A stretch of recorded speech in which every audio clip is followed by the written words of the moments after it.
Заболеваемость коронавирусом в России по-прежнему высокая, это констатирует Минздрав. Во всех регионах введена обязательная вакцинация для некоторых категорий граждан. На прививочную кампанию «Большая надежда». Обсудим новые данные о COVID-19, а также полученный опыт вместе с гостем программы «Интервью» в эфире главного телеканала Республики. Сегодня с нами Эльвира Галинурова, заведующая инфекционным отделением городской больницы номер 13 города Уфы. Эльвира Расимовна, здравствуйте. Здравствуйте. Вы работаете в красных зонах. Расскажите, пожалуйста, в каком состоянии врачи и сложно ли сохранять оптимизм, когда вы входите в эти помещения? Ну, действительно, последние 1,5 месяца наблюдается рост заболевания. Врачи у нас работают на пределе своих возможностей. А в чем это выражается? Ну, если уж так откровенно говоря, это, наверное, все слышали, что мест в госпиталях не хватает, и разворачиваются дополнительные койки, дополнительно открываются госпиталя. Вот даже в нашей больнице 4 октября были развернуты дополнительные койки, открыты 2 дополнительных отделения. Мест даже при этом, при развернутых койках этих, не хватает все равно мест, и пациенты находятся какое-то время в коридорах даже. Поэтому такой вот наплыв пациентов для докторов сложно как бы всем внимание уделять, всем пациентам. Пациенты тяжелые, причем быстро прогрессирует заболевание. То есть, если, например, пациент вот сегодня поступил, завтра он уже может ухудшиться, нарастает дыхательная недостаточность, и пациент запросто может оказаться даже в отделении реанимации. Ну, в этом вот сложность заключается. То есть надо быстро, мобильно реагировать докторам на изменения в состоянии пациентов, корректировать лечение. Расскажите, в каких условиях вы работаете и о чем вы говорите с врачами? Ну, в трудных условиях мы работаем. Ну, в принципе, мы уже привыкли к тому, что приходишь на работу, что вот сейчас ты оденешь не белый халат, оденешь на шею себе нацепишь фонендоскоп, а что ты оденешь костюм, респиратор, очки, и оденешься и пойдешь в красную зону, и будешь находиться в этой одежде минимум 6 часов. Ну, докторам каждое утро у нас как бы небольшая оперативка, обсуждаем пациентов, запланированных на выписку. Дежурная смена передает пациентов тяжелых, которые ухудшились за вечернее, за ночное время. Обсуждаем план лечения пациентов, какие-то консультации, может, если нужны специалистов другого профиля, ну, не инфекционистов, там, хирургов, кардиологов, ну, то есть вот обсуждаем, кого вызовем к себе в гости, потому что у нас нет в штате, например, хирургов, потому что у нас чисто терапевтический профиль. Поэтому других специалистов мы вызываем извне, из других отделений, в основном из других отделений. Изменился ли коронавирус в начале пандемии и сейчас? И в связи с этим изменилось ли лечение? Коронавирус, он изменился. Даже вот мы открывались, у нас госпиталь работал еще с ноября 2020 по март 2021, вот эти 4 месяца, 5 месяцев мы работали. И сейчас вот у нас открылся госпиталь 25 июня.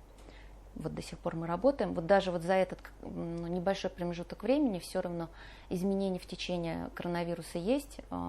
Как я уже сказала, что он стал более агрессивным. То есть протекает он агрессивнее, клиника развивается быстрее, ярче. И стали болеть возрастной... Пациенты. Да, возраст пациентов изменился. То есть если раньше это были в основном пожилые люди, люди с сопутствующими хроническими заболеваниями, да, то сейчас заболевание молодеет, то есть уже и 30-летние, и моложе 30 лет болеют, и болеют достаточно тяжело болеют. Многим необходима кислородная поддержка, то есть они длительное время находятся на кислородной маске.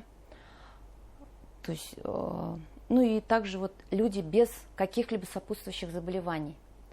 В клинике преобладать начала высокая лихорадка. То есть вот люди болеют, поступают к нам в среднем на 10-й день болезни, и вот все эти 10 дней у них 38, 39, а у кого-то даже 40. И она плохо сбивается. жаропонижающие препараты плохо эту температуру сбивают.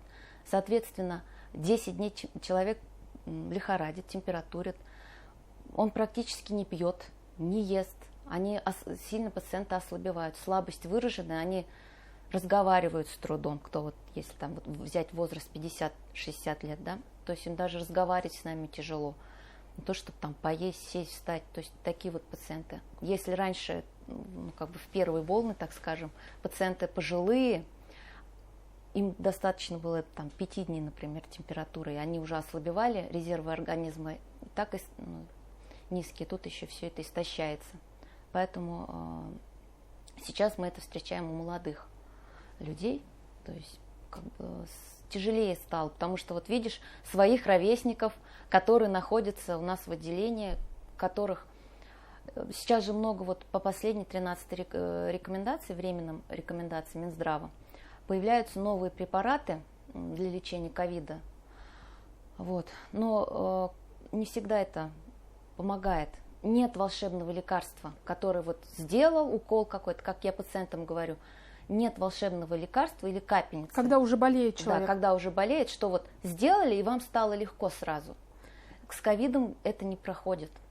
Скажите, пожалуйста, какое соотношение привитых и непривитых поступивших больных? И влияет ли это на лечение и вообще в целом состояние? Если мы говорим о том, что COVID-19 стал агрессивнее, значит, пациент болеет еще тяжелее, значит, восстановление идет уже по другому пути. Да, восстановление идет длительнее, то есть длительный период реабилитации необходим. Процент вакцинированных в среднем где-то 15%. Я просматриваю все соцсети и вижу статьи, комментарии, что 50% привитых, госпитализированных. Но вот по опыту нашего госпиталя, в принципе, общаемся же с коллегами других госпиталей, нет того, что 50% вакцинированных. Нет такого. А болеют ли они тяжелее? Те, кто болеют не вакцинирован? Они не вакцинированные, они болеют легче. То есть период лечения у них сокращается. В среднем это 7-10 дней. То есть если, например, не вакцинированный поступает к нам и тяжело болеет в тяжелой форме, этот процесс может затягиваться до месяца, до 1,5. Некоторые у нас пациенты лежали по 50 дней, по 52 дня. И плюс еще и дальше реабилитация, которая тоже длится потом месяца. Реабилитация, это некоторых пациентов мы выписываем все равно на кислородной поддержке. То есть они приобретают, или их родственники приобретают концентраторы кислородные. То есть они до сих пор еще не могут находиться без кислородной поддержки дома. Расскажите, пожалуйста, как работает этот механизм? Человек вакцинировался, что происходит с его организмом, что затем, если он заболеет, течение болезни намного легче? Вообще, как бы основа любой вакцинации, да, то есть вводится какой-то ген возбудителя, да, и на этот участок чужеродного элемента, да, в организме вырабатываются антитела.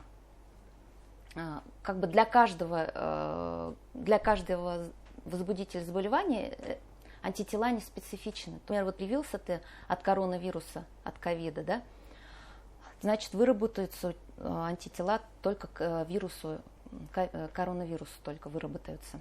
Соответственно, если будет повторная встреча с ковидом, организм уже подготовлен, у него уже есть антитела. То есть он увидел, что вот ковид в наш организм попал, да, и антитела, клетки иммунные специальные, они начинают как бы активировать вот эти антитела, которые находились, так скажем, в спящем режиме.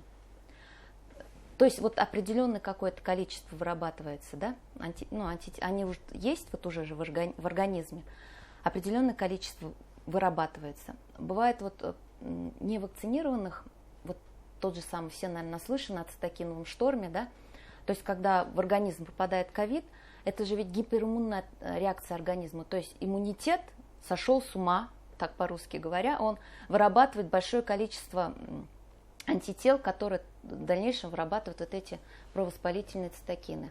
Это большой риск для здоровья, вообще для жизни человека, если он попал в цитокиновый шторм, да? Во-первых, очень тяжело его приостановить. если мы его остановили, то есть там уже достаточно большие поражения он нанес уже организму.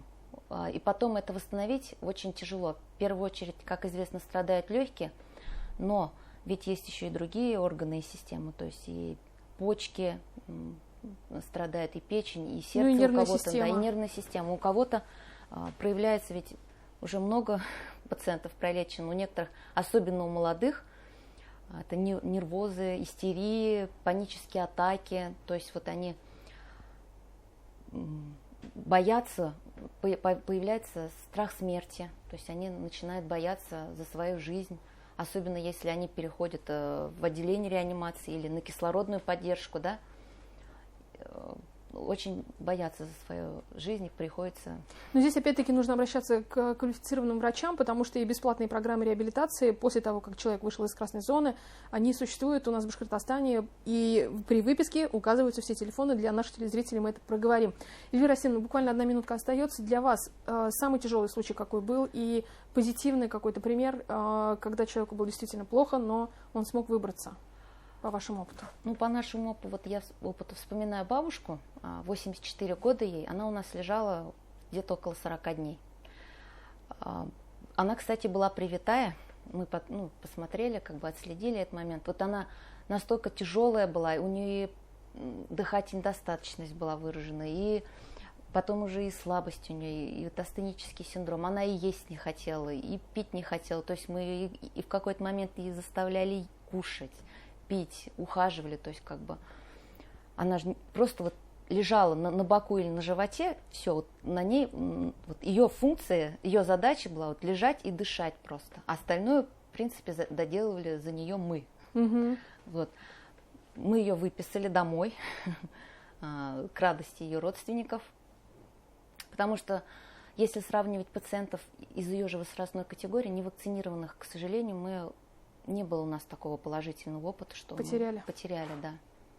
Спасибо вам большое, Эльвира Расимовна. Желаем вам здоровья крепкого и вашим коллегам. И все мы ждем победы над COVID-19. Спасибо. Спасибо. Это была программа «Интервью» в эфире главного телеканала Республики. Сегодня нашим гостем была заведующая инфекционным отделением ГКБ номер 13 города Уфы Эльвира Галинурова. И мы говорили о том, как COVID-19 изменился с начала пандемии, о том, как важно быть вакцинированным. Не переключайтесь, оставайтесь вместе с нами.